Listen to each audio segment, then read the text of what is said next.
folks can come This on. is Dr. Derek Acasta from the University of Wyoming. Yep.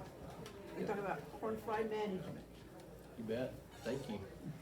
So I'm going to talk about horn flies. It's a small group, so you guys can interrupt me. And I'm a range guy, so you might be asking, why is a range guy talking about parasites?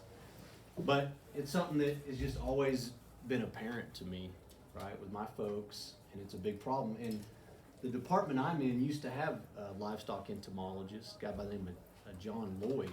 He did a bunch of really important work on parasites of cattle. And I started working on this topic probably going on 13 or 14 years ago. And I just think it's one of those issues that we really don't have a dedicated person working on. And so I've worked on it for, over a decade now. I started with an entomologist putting tags in cows with producers and trying to evaluate how effective they were. So I'm going to show you a lot of very Wyoming specific information. So I'm based in Laramie, so a lot of it will come from that kind of elevation and environment. But Wyoming is just a pretty unique place to think about fly management on cattle. So briefly, horn flies are not actually native to the U.S. They were accidentally imported with cattle. And they're blood feeders, so they require these kind of bovine hosts for blood. They'll get on bison, other types of bovids, but primarily cattle is where we pay attention to them. And they're one of those flies we lump into just filth flies. A lot of flies are just filthy, and that's because they like to lay their eggs and reproduce in filth. In this case, it's the dung of cattle, the manure of cattle. They got about a 2 to 3 week life cycle, so every couple of weeks there's a new generation that emerges.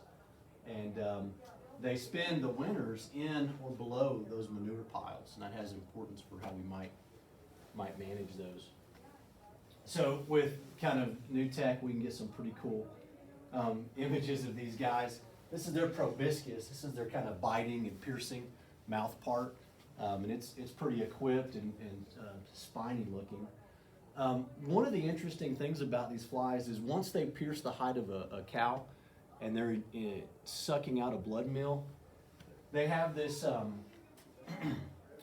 chemical in their saliva that makes that blood not coagulate as easily, so it just flows really nice. So, they're an irritating critter, and once they get tapped in, that blood does not clog up, and it's just flowing right to them. This is kind of the life cycle, and I'll come back to this in a minute, but there's multiple places in this life cycle where we can disrupt this cattle fly issue. So the females stay on the cattle for almost 24 hours a day. They only leave generally to lay eggs in fresh manure. Those eggs will go through these different stages over about a 2-week period. They go from eggs to larvae and then puparium. Those are just the different stages of the larvae. And then they emerge after about 3 weeks, and then there's a new adult generation. And as soon as it emerges, it looks around and goes and finds the next host. So as we go through the summer, we just have these new generations coming up every couple of weeks. And that's part of the problem. That's why it's a challenging thing to manage. And just to kind of give you an image, and I'm sure if you've looked at a set of cows in the summer, you've seen flies on them. The name implies that they would sit up on the pole of the head, hornfly, which they do, but the majority will be on the top line and down the sides of cattle. In the heat of the day, those flies will migrate to the belly just to kind of get in the shade. And they might lift off, of course, when an animal swishes its tail or if you're working animals, but they are very, have a lot of fidelity to that host. They have a really unique positioning of their body, so flies are really hard to identify, as you can imagine, different species. Horn flies typically like to put their heads down and their wings up, whereas like a big deer fly or horse fly, they'll position all different ways. So that's one way. Like, let's say you've got some cows coming through an alleyway and you can see those flies. A lot of times they have that unique position. And we use digital images just like this to do some of the research that we're working on. And so that's how we identify them, is based on their position. Do they go on people? They don't. They do not prefer to go on people. I'll talk about products, but my dad got into this organic spray, and it was made from like a citrus extract, and he was just trying this organic stuff. The flies don't like it they would land on us for a second and then they're gone. They're looking for Oh, yeah. bovine, primarily cattle hosts. In the U.S., this costs around $1 billion in losses to the domestic beef cattle industry every year. So this is the most economically destructive parasite of cattle in the U.S. It reduces animal productivity for a number of reasons. The main reason is those animals are just annoyed and irritated. So they're swinging their head. What else do they do? What else does a cow do when she's irritated with flies? Kicking, stomping, just kind of shaking her hide, Yeah. swishing her tail. All that leads to a reduction in their grazing time. With that reduction for cow-calf pairs, those cows will reduce their milk production, and then weaning weights of those calves can be reduced anywhere from 4 to 15%. With growing cattle stockers or yearlings, total gains can be reduced up to 18%. So we're trying to put weight on young and growing animals. They're negatively affected by these flies.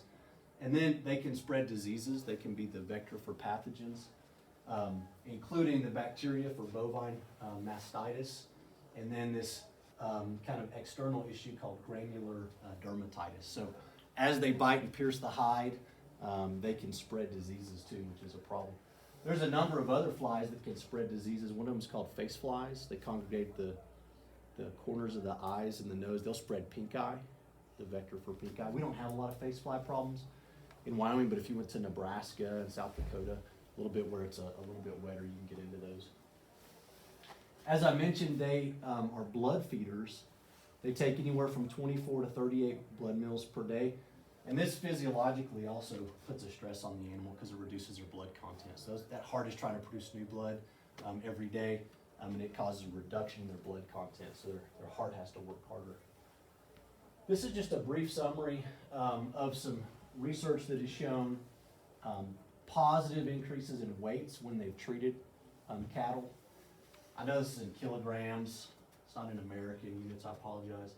But I just wanted to point out that we got calf weaning weights, we got yearling cattle weights, and we're talking about from Arkansas up through Canada, Louisiana up through Canada on both of these. There's a variety of control methods I'll talk about. They all have different costs and applications. But regardless, there was a positive increase in gain for calves or for yearlings across all these studies, across the whole middle of the continent, North America. The other thing I want you to remember, this is, if you don't remember anything else, this is what I want you to remember. There's a threshold for when it pays to treat these cattle. And that threshold is what we call the economic threshold. And that's when that injury level causes a value of loss that is more than what it costs to control it or costs to treat it. And this has been the established number for a long time, and that's 200 flies per cow. When I look at images of cattle in our research, I'm looking at one side of an animal, so it's 100 per cow side. Okay, so I'm going to show you some images. If there's more than 100 flies on that cow side, she is a good candidate to be treated. Okay, so if you remember nothing else, okay, the quiz at the end, right, 100 flies per side, it pays to treat. Now, Wyoming's interesting because we've got this varied topography, and there's a strong elevational effect on these flies. So I mentioned John Lloyd, our old entomologist. His paper was from 1999. They looked at cattle at 3 elevations, 2,600 feet. I believe that was actually in Nebraska. And then about 6,000 feet, and then close to 8,000 feet. And this is the take-home message. As the elevation increased where those cattle were, the number of flies decreased. Okay, so, and that's probably because of the environment. It's colder up high, summers are shorter, there's fewer generations. We've done some more work on this. So we went and looked at 5 different locations. So this would be Lingle, Wyoming, the UW facility. This would be near Cody, Cheyenne. This is near Laramie, and then up in the Bighorns. These are ordered by elevation, and the same thing. Cattle at the lowest elevation near Torrington always had the highest hornfly infestation levels. Cattle up in the Bighorns, so over 8,000 feet, always had the lowest and generally were never above that threshold. So if you're going from a low elevation to a high elevation for the summer, that might be a strategy where you may not need to treat. Okay? But if you're staying at a low elevation like in Torrington, and I do a lot of work in Torrington, fly pressure there is significant. What's the elevation in Riverton? Anybody know?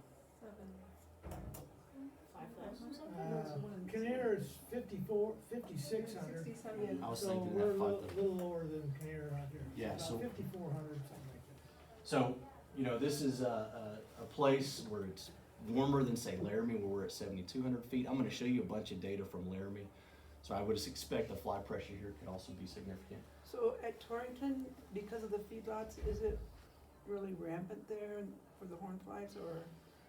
It may be in part because of the feedlots. I think it's because the summers are longer and it is just warmer and hotter. So the summer starts earlier and it ends later. And some of the most infested animals I've ever seen were in Lingle, Wyoming. So, yeah, I don't think that's the main driver. I think it's environment primarily. So back to this, and I try to think about this problem like not just what chemical might I use, but all the factors that influence kind of how this thing works. And we can disrupt this cycle in many places. So we can change some things about the host. We can change some things about those flies when they're on the animal. We can affect the larvae development in the manure. We'll talk about IGRs, or insect growth regulators, which are fed through products. That's where they work.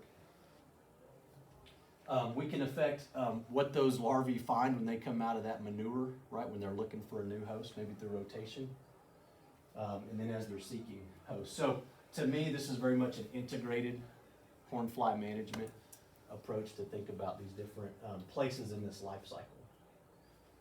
When we talk about integrated pest management, there's 7 important parts. I'm going to emphasize the 7th in a second, but think about long-term prevention, monitoring, correct pest ID, management when needed. I think this is really important in Wyoming.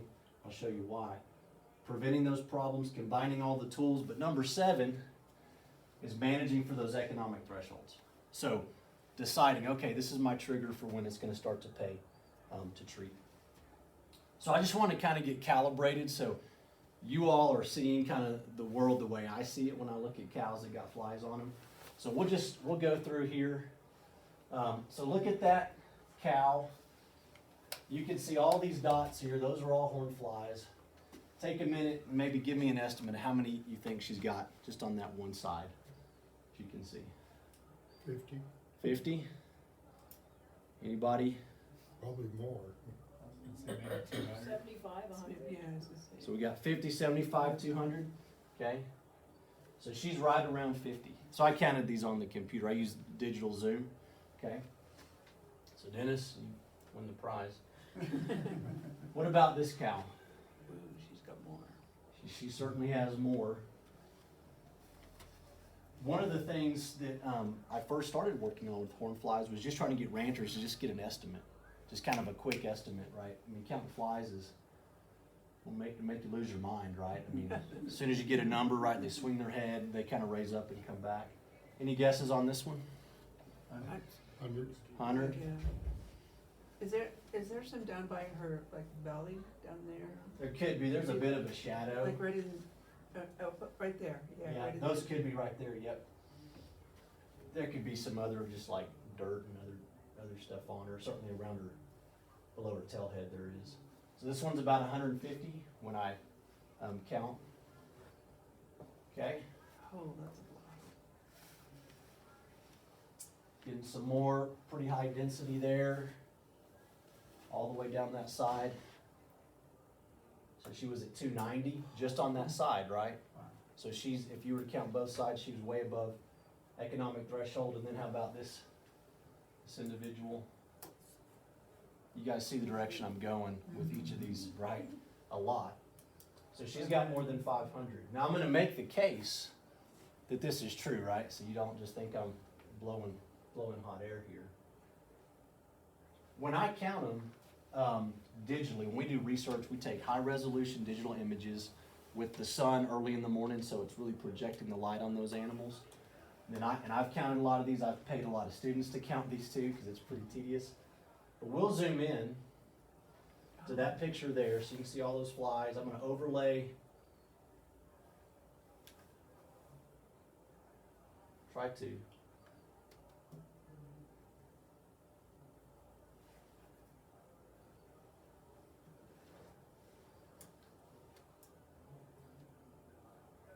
frozen up.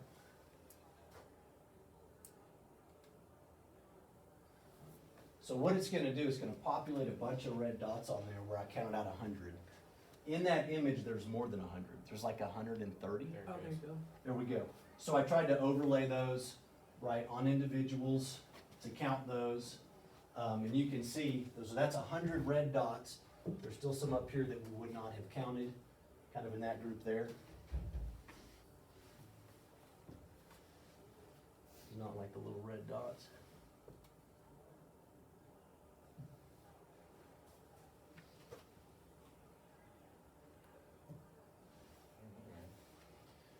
So if you consider, all right, if you consider that in that first box there were around 130, right, and you say, okay, there's probably at least that many in each of those additional boxes, right, that puts her well over 500. So it's really deceiving by the time you notice it. It does not take a lot of area to exceed that economic threshold, okay? So this is an individual that is certainly way beyond that economic threshold. And there's a much greater infestation. This is a cow from right on the Nebraska-Iowa border, so much wetter and moister climate. But I told you Torrington is probably the worst place I've seen in Wyoming. There was a bull there, certainly had this many. So now we're talking probably thousands of flies. Why are bulls so much more susceptible to it? Do they ignore them or? Well, so parasites discriminate on where they want to go hang out. So bulls have different pheromones and hormones. They seem to be attracted to that. And their respiration is different. They emit more carbon dioxide is kind of the thought. So they're just a more attractive host for those flies. But bulls typically carry more than cows. What does carbon monoxide have to do with it? Carbon dioxide, yep. I do not know why they're attracted to that. I know there's other parasites that they can trap with little carbon dioxide traps like ticks. So research on ticks, they'll put out these little canisters that emit it.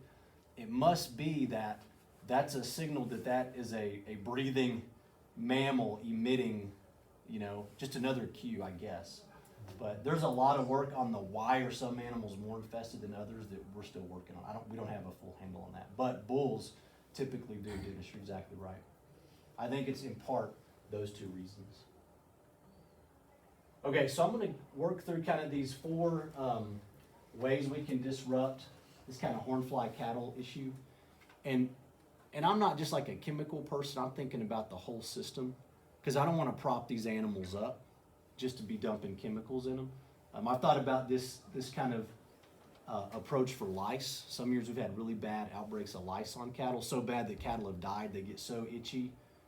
They'll get down in a ditch, get on their back trying to scratch on things, and then, a couple years ago we had some real problems in the Laramie region. So I try to think about all these other things before I get to chemical control, just so we're not propping animals up artificially. I think there's some other things we can do.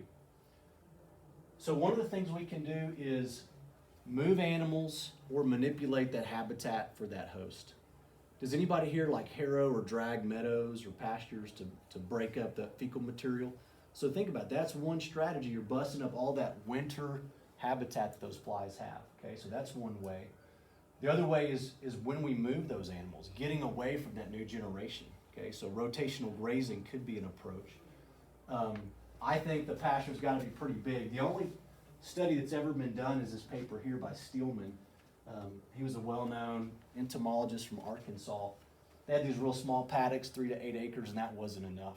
But flies will migrate more than a mile to find a host.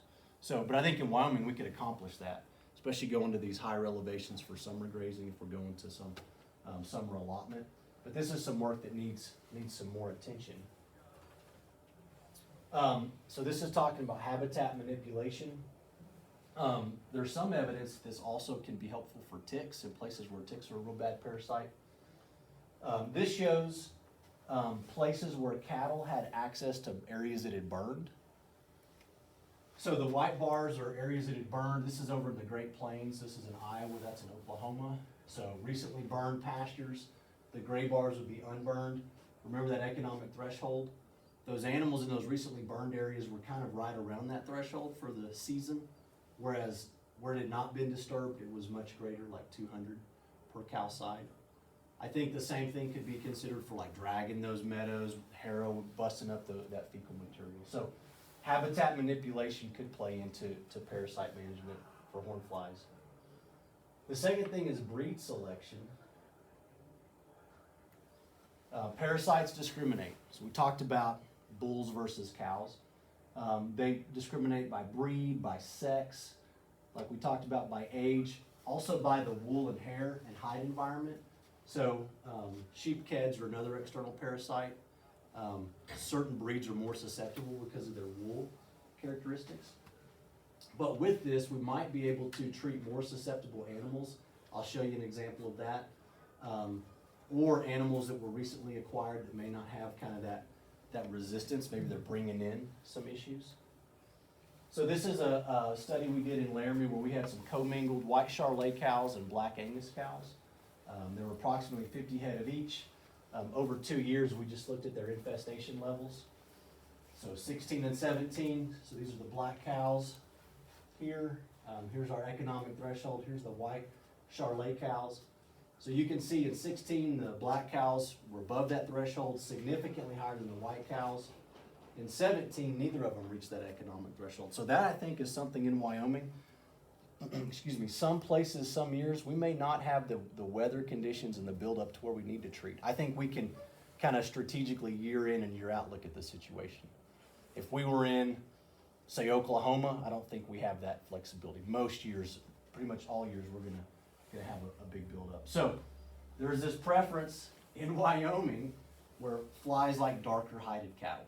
And it's probably because it's a warmer environment for them to land on in our kind of cold environment. So if we had commingled yearlings coming in where we had black, red, white cattle, right, and this was an issue, we're at a lower elevation, maybe we just treat those black cattle. That's one potential consideration.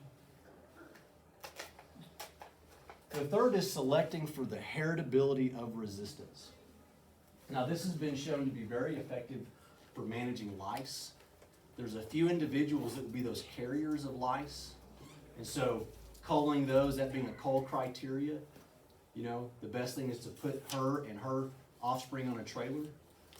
That has been shown.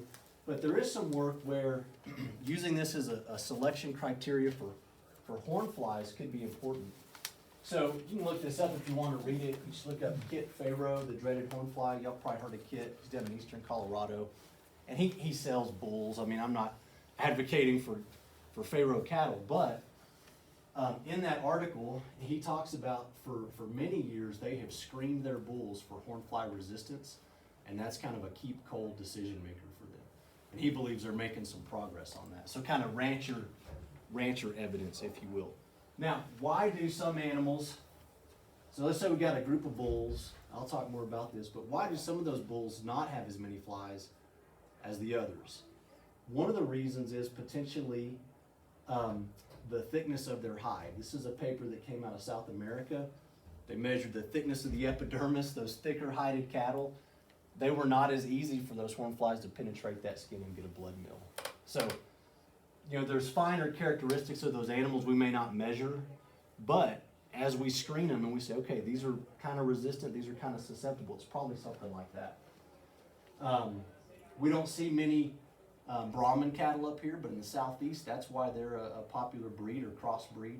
So I'm from Texas, and good Brangus cows they're popular for that reason. Their hair density is higher, making them more parasite resistant too. So a number of these things could play into just selection criteria.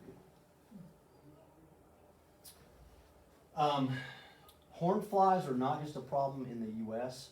They're a problem in all the major cattle producing regions of the world pretty much, South America and Australia.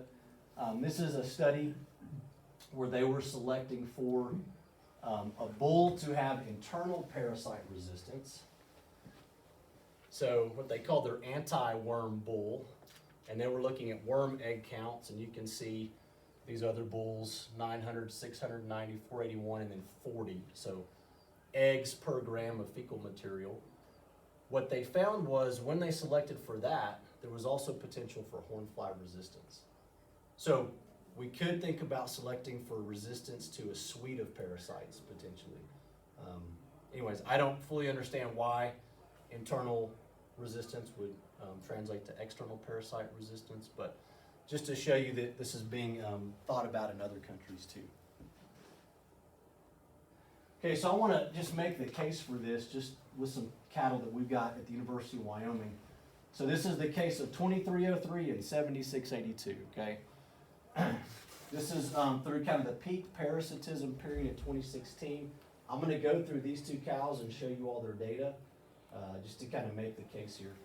So these are our sampling dates. These are our herd averages with these error bars, okay? And that's the number. So this is number of flies per cow side. This is 2303. I'll just populate her numbers there. So every week here, right, she had lower, in some cases almost half of the horn flies as all of her herd mates, okay? And so generally, she seems to be kind of that resistant female. In contrast, here's one of her herd mates. You can see every week higher infestation levels, in some cases 2 to 3 times higher. And so that would be an individual that is susceptible. Of course, this is on the female maternal side, but it's the same kind of concept. There are some that have a higher level of susceptibility to horn flies. So anyways, she is consistently lower than the herd average, and she may have some like features to her coat and her hair. She's kind of a slicked off, shinier individual than the other one, but something to think about. Okay, so then what I usually come to at the end of thinking about this is chemical control. There's a lot of tools, and there's a lot of ways to get these chemicals on animals. You don't have to worry about this table just to say there's a lot of stuff out there. I'm going to walk through some specific ones you can think about. Here's kind of the 4 main ways we put out product. One that's been around for a long time are these rubbers or dust bags or oilers. Those work good if we can force those cattle to physically touch them. So in some cases, like my father-in-law, he has a gate that those cows have to come through, so they have to rub on it, go into water. But he talks about how they get lower and lower and slink under it, and so through the year he's like lowering it. In some cases it can be voluntary use. I'll show you some data from Northeast Colorado last year, where it's voluntary use of yearling cattle on some oilers. Ear tags are an option that are out there. They were really popular a number of years ago. The development of resistance to those chemicals has kind of led some people to not be as interested in them. So there's some protocols to avoid resistance, to rotate through products. I'll show you that, kind of a recommended sequence. We have sprays and pour-ons. There's organic products. There's just conventional synthetic chemicals too. The issue with these is these only provide 1 to 3 weeks of control, so reapplication is important if you've got a bunch of cattle that are having problems. And then we have these oral fed-through products. These kill the larvae in the manure. For these to work, you've got to get good consumption prior to the problem. So you got to get them started on it prior to fly season. And of course, if you get good control with these, you might get migration problems from other places. So my father-in-law, these are the 2 tactics he tries to use, and he always gets really frustrated with this one because he spends a lot of money on it, but he doesn't always get that steady consumption early enough. So this is a summary of the cost comparison of kind of these 4 main things. I didn't talk about this vet gun application. Has anybody seen this? It's like a paintball gun that essentially puts like a pour-on type product on them. Its limitation is that it only lasts for a couple weeks too, just like any spray or pour-on. So ear tags will last anywhere from 12 to 20 weeks. These 3 applications last 3 to 4. You can look at a cost per treatment per head, but it's more important to look at the total cost over that 5-month period if you get reapplications. And so a lot of folks, like my dad, he likes the spray, but that reapplication really increases that cost through the season. Whereas things like ear tags, some of the pour-ons, which are cheaper, could be cheaper in the long run. So that reapplication thing really escalates that spray cost. So, like, how many cattle could you do for that reapplication like that, This is on a per head basis. per head, okay. Yeah, that's on an individual animal basis. Oh, okay, okay. So you got 100 head, you can multiply that out. When it comes to ear tags, I worked with a guy at Oklahoma State University named Justin Towley. This comes from his work. To avoid the development of resistance, you want to use 3 types of chemicals. So just kind of getting familiar with the terminology. Organophosphates, pyrethroids, and then macrocyclic lactones. Just like with a herbicide, like with Roundup, like glyphosate is the active ingredient. You can go buy generic glyphosate. These are some product names you might hear: Warrior, Patriot. For the pyrethroids, Python Magnum, okay, Sabre. And this macrocyclic lactone is XP820. But just know there's multiple brands that all might have the same like chemical activity. Breeze through that. I'm gonna come back to this. I got ahead of myself. If you're gonna use ear tags, we want to rotate through insecticides over a 3-year period. The development of resistance over a 3-year period, if you don't do this, can take efficacy from 20 weeks down to a week. So that's been documented. Within 3 years, the product really only worked for a week, okay? So rotate through insecticides, or in Wyoming, I think we could just apply in those years where we think, oh man, it looks like we're really building up. This would be kind of a recommended sequence.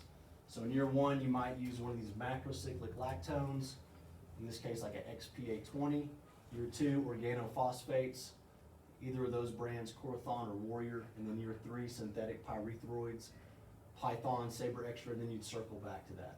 So that's really important. The other thing is it's recommended to put a tag in each year for maximum efficacy, and then to remove those tags at the end of the year. Because these are just soaked in that chemical, and as it gets low, there's still a low dose out there, and that can also lead to some resistance. Anybody use any ear tags? Okay, it's an option. One of the issues in Wyoming is when it's convenient to put ear tags in the ears of cows, we're not in that peak fly season yet, and so you get some loss of product. Right, but maybe it's just convenient. You're at branding time or something, and then that's kind of it. That's your opportunity, and you're still 6 weeks out from like hornfly populations really popping. I want to back up and show you a couple more things. Do they get on calves right away? They do. They do. Matter of fact, has anybody heard of a guy named Dale Brisby? Yeah. So I was watching, he's got a show on Netflix called How to Be a Cowboy. It's pretty good. My girls love it. So I was watching it with him this week. Brand new baby calf born, there are hornflies on that calf immediately. So they do, they will get on. Now that's an area where a lot of pressure, but they will seek out those calves. And I mean, here in Wyoming, it's the same thing. I do a lot of work near Douglas, summer work, yeah, there's flies on But calves. it's usually through the summer, you don't see near the flies on calf that you do a cow. Right, I mean, especially early fall. right. And depending on the product you use, especially if it's a tag or a spray or pour on, there's gonna be some of that with the rubbing and touching that will move on to the calves. So I think most treatments are for those adult animals. Yeah, they're not as infested, but they will carry some flies. Yep. Do they get on longhorns a lot? I would imagine they do. I haven't looked at many longhorn cattle. If their height is different or? Yep. I had a few longhorns and that was pretty amazing. I had some black cattle running with them and this longhorns didn't hardly have a fly on them. The black cattle Really? recovered. I was thinking, because I showed it to several people that could not believe it. Yeah. And they were kind of a lighter. Red, Okay. some white on them. So it may be color, but it could be some things that I don't know about, like their hair density or something that, we've not measured, so. I wondered about why, I couldn't say, but it was pretty amazing. I would suspect part of it would be similar to that Angus Charolais comparison we made. Those flies, they regulate their thermal environment, and Wyoming's a cold place, so being on a black cow just for this environment makes more sense. It might be the reverse. Like if we went to Florida, it might be better to be on a white cow down there because it's so dang hot. I don't know. That's a hypothesis. We've been working with a guy named Justin Derner with USDA. They've got a research ranch just south of Cheyenne in Nunn, Colorado. And they've been using an oiler kind of like this with this Ultra Boss. And it has 2 active ingredients that affect flies, permethrin, and then I'll try to say this is piperonyl butoxide, and there's a mineral oil that goes in there. We had pastures with two sets of cattle that had access to oilers, and then 2 pastures with cattle that were not treated. NT is not treated. This is the economic threshold. These white dots are the individual steer with the maximum horn flies. The triangles are the steer with the minimum number of horn flies, but this is the herd average that you can see.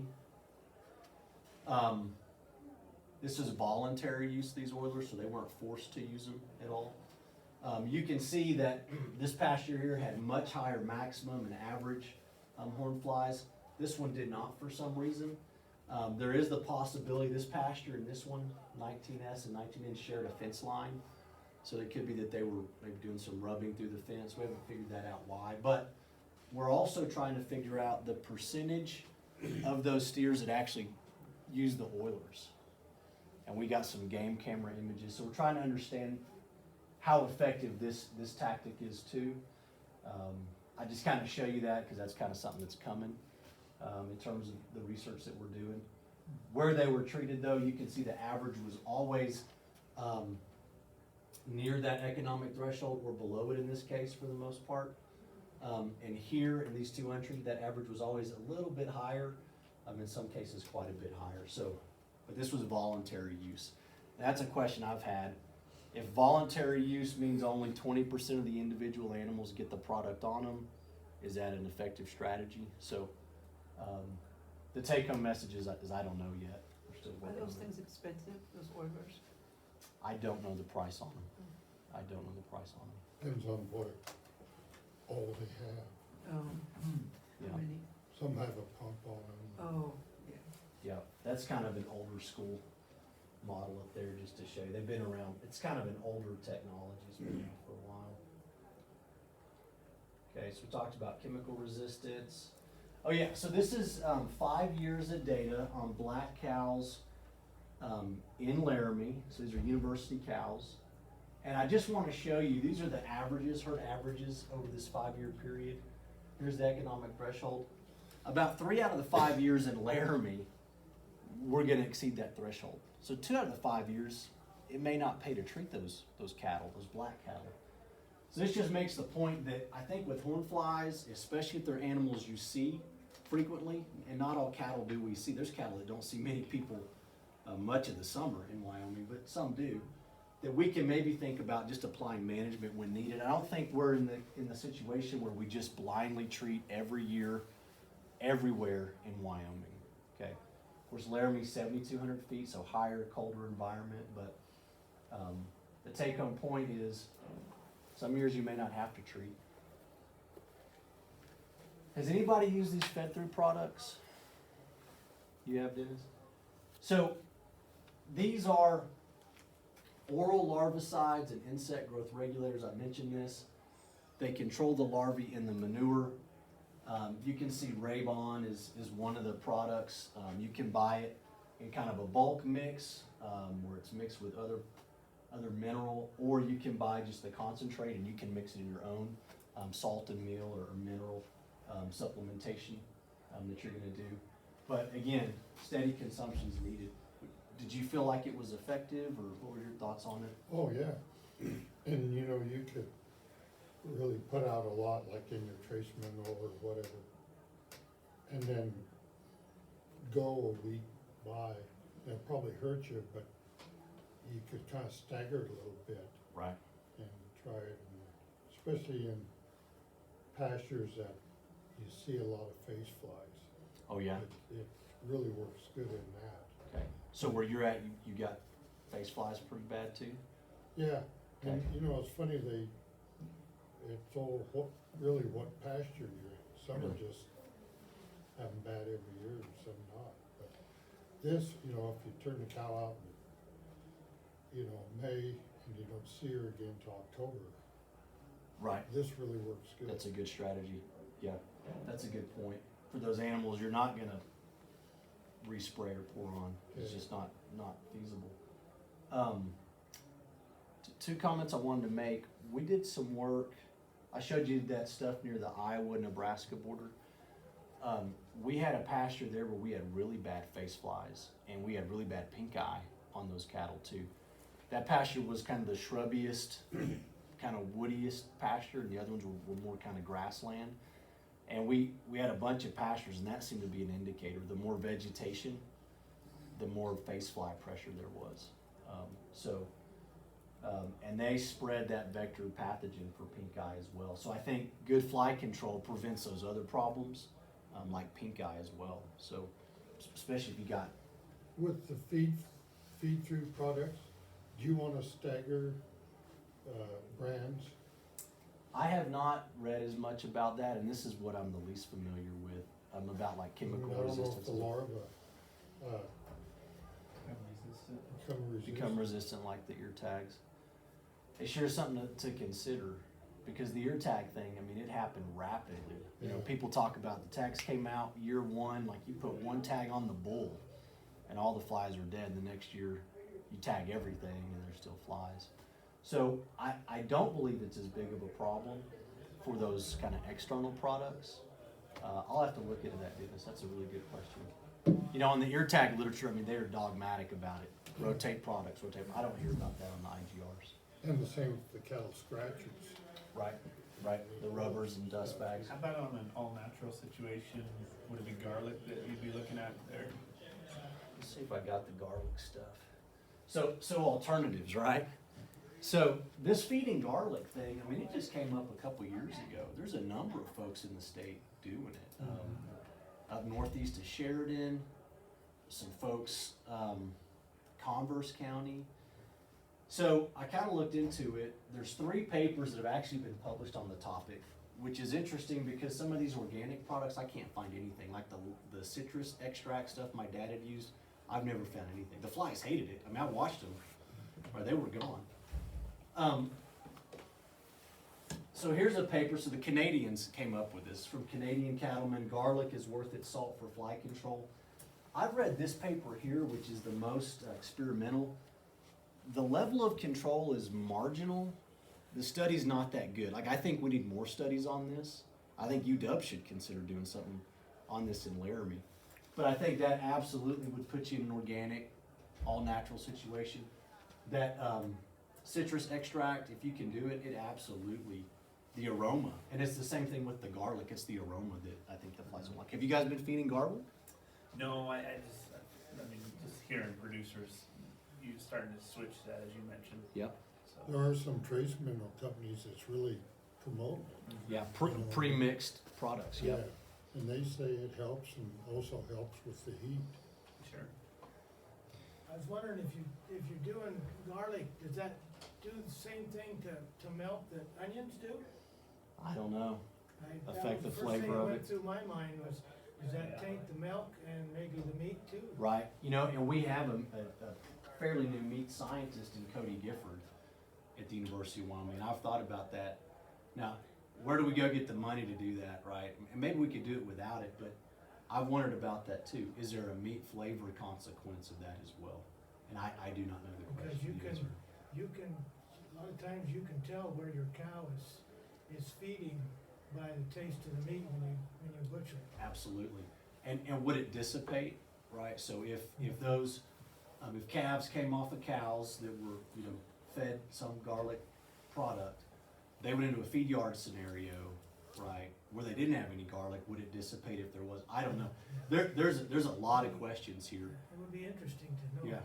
So, matter of fact, I got a meeting and I wanna talk to our beef unit manager to say, could we pretty easily have some individual animals, get them fed? Of course, we kill some cattle too, and sheep at the University of Wyoming, and then could we do a taste panel? But I was thinking about that this morning, cause you know, I kinda start thinking about horn flies about this time of the year as we're going, thinking about spring, so. It's something I wanna work on, you know, like this, like I have a lot of questions about these organic sprays. You gotta be careful, cause you can go buy organic fly spray, but sometimes it's only labeled for horses and dogs. It's not always labeled for cattle, so that's one thing to look out for. Same thing for any synthetic chemicals too, you'd have to reapply it. But there's just not a lot of literature on it. There are at least these 3 papers. If you guys wanna read the literature, there's a website called Google Scholar. That's where I find all the academic literature. That's what this is. If you just put garlic, cattle, hornfly, you can pull up this paper. It's freely available. It has promise. I mean, Ivomec has promise for things too, right? There's people that hate that and won't even talk about it, but I won't go there. But I'm all for innovation that is like not necessarily big companies that producers can do. There are companies that are selling it too, I mean, this product. So Filix, I think, is the main one that's pushing the garlic, and they got people buying it because of the garlic. Yep. And they believe in it. yeah, and I mean, some of the folks that I know that are doing it, I mean, they are producers I have a lot of respect for. I mean, they're very professional ranchers. So I wanted to mention beneficial dung beetles. Dung beetles break up that manure stuff. In Wyoming, the dung beetles are different than what you might see on National Geographic rolling a dung ball. The ones here just live inside of it. They don't actually break that external crust down. But we do have dung beetles in Wyoming, even in higher elevations. I don't know the effects. There's questions about if you're treating cattle with ivermectin, the fecal material is more persistent, so it might be harder for dung beetles to break it down. I don't know. Some countries, they're really interested in this right here. Also using like some parasitic wasps and things that get into the manure. So a lot of innovation there. I mean, I get kind of scared when it's like, let's release some new whatever. But anyways, that's kind of my program. I haven't gotten as much into the chemical side. I'm more on when should we treat? Are there certain animal selection criteria? I do think we should do more chemical work. I mean, we have YTEX here in Wyoming. So, but think about all the tools in your toolbox when you're thinking about horn flies. I think that we have a lot of strategies we can integrate. So, there's my email. This isn't the only thing I do, but it's something I'm really interested in. I'm not an entomologist by training, but yeah. Any questions or everybody ready for lunch? Yeah. Who's scheduled to talk at noon? I give Chance a hard time. Like, I'm in the smallest room at noon. Thank you, guys. Email me if I can help y'all or anything. Is there I some was gonna say, evaluations I you wanna fill out? sprayed mine, and they never came back. Really? Yeah, 'cause I'm a butcher. There's that.